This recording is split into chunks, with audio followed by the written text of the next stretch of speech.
Hey everyone, I wanted to share with you today my progress so far with my Hobonichi Avec. This is a preview of my March, April, and May spreads. As you can see, some of them are empty and I try to just leave them that way because sometimes I just don't have the motivation to journal.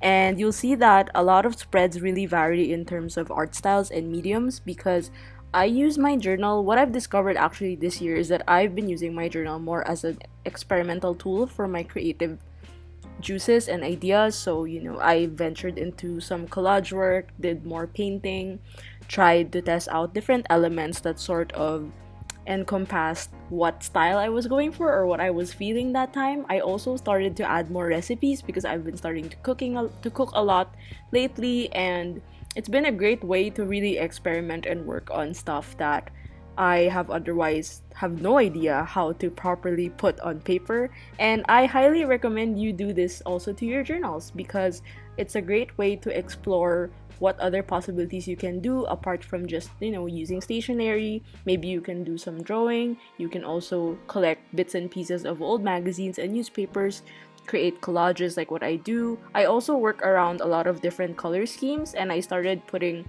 tarot spreads, so that's something I've been working on every month in my journal, and I find it to be a really great way to work on other aspects. Oh, these are blank pages, I still have to work on them, and also to really immerse myself in different interests that I find interesting in terms of my current consumptions. And I think, of course, the prompts have been really helping a lot. We'll be having new prompts every month, so if you're keen, make sure to check out the hashtag 2020 Creative Journaling Challenge. It's also been one of the great reasons I've been diligently updating my journal because my last Hobonichi I did not finish it, so that was like 4 years ago, so I'm glad I'm taking better steps to make more progress. So thank you so much for checking out this little flip through, and I hope you have a nice day. Bye!